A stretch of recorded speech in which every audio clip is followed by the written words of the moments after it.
Anatolia کی تاریخ صرف سلطنتوں، جنگوں اور فتوحات کی داستان نہیں، بلکہ ان کرداروں کی بھی تاریخ ہے جو سائے میں جیتے رہے اور وفاداری اور غداری کے درمیان تاریخ کا رخ موڑنے کی کوشش کرتے رہے۔ کچھ نام تختوں پر لکھے گئے اور کچھ سرگوشیوں میں زندہ رہے۔ یہ کہانی ہے شاہین شاہ بے کی۔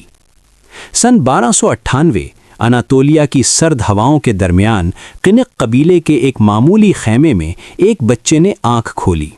باہر گھوڑوں کی چاپ تھی، اندر امیدوں کا شور۔ کسی نے نہ جانا تھا کہ یہ نومولود ایک دن طاقت کی جنگ میں خاموش مگر مہلک مہرہ بن جائے گا۔ اس بچے کا نام رکھا گیا شاہین شاہ۔ وہ قنق قبیلے سے تعلق رکھتا تھا، وہی قبیلہ جس کی رگوں میں کبھی سلجوقی سلاطین کا خون دوڑتا تھا۔ ایک ایسا قبیلہ جس نے سلطنتوں کا عروج بھی دیکھا تھا اور زوال بھی۔ شاہین شاہ کی پیدائش صرف ایک بچے کی آمد نہیں تھی، بلکہ ایک ایسی کہانی کی ابتدا تھی جس میں عزت، اقتدار، حسد اور انتقام سب کچھ شامل تھا۔ خیمے کے بزرگ اسے دیکھتے اور سرگوشیاں کرتے، یہ بچہ عام نہیں۔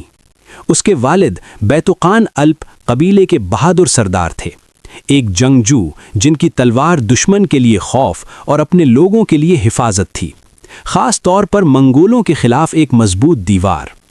سن 1308 افق پر گرد اٹھی۔ یہ کوئی عام لشکر نہیں تھا، یہ منگولوں کا طوفان تھا۔ وہی منگول جنہوں نے سلطنتیں روند ڈالیں، شہر جلا دیے اور قبائل کو مٹا دیا۔ قنق قبیلہ بھی اس قیامت سے نہ بچ سکا۔ خیمے جلنے لگے، چیخیں گونجنے لگیں، تلواریں ٹکرانے لگیں۔ اس ہنگامے میں بیتوقان الپ آخری دم تک لڑتے رہے، مگر آخرکار وہ شہید ہو گئے۔ اس دن صرف ایک باپ نہیں مرا تھا، شاہین شاہ کے اندر کچھ ٹوٹ گیا تھا۔ منگول سپاہی اس کمسن بچے کی طرف بڑھ رہے تھے، مگر اسی لمحے تقدیر نے کروٹ لی۔ عثمان بے اپنے سپاہیوں کے ساتھ میدان میں داخل ہوئے۔ حملہ بجلی کی طرح گرا اور چند لمحوں میں منگول پسپا ہو گئے۔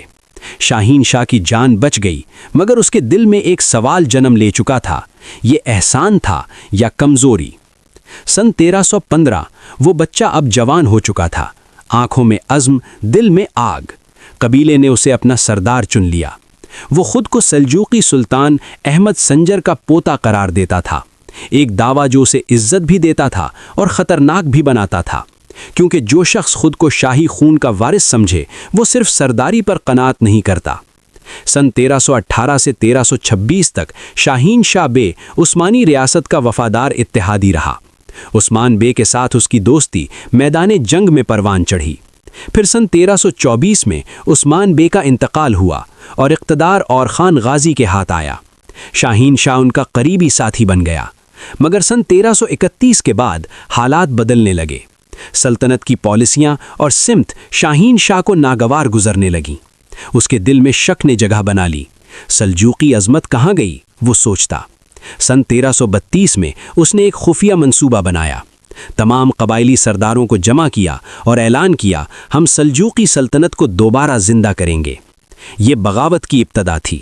اس نے منصوبہ بنایا کہ جنگ کے دوران اور خان غازی کو تنہا چھوڑ دیا جائے۔ سونے کے تھیلوں نے وفاداریاں خرید لیں۔ سن 1333 میدان جنگ سجا، ایک طرف اور خان غازی، دوسری طرف بازنطینی لشکر۔ جنگ سے پہلے شاہین شاہ نے اعلان کیا، آج سے ہم تمہارا حکم نہیں مانیں گے، اور اچانک ترک لشکر میدان چھوڑ گئے اور خان غازی تنہا رہ گئے، شکست ہوئی۔ مگر کہانی یہیں ختم نہ ہوئی۔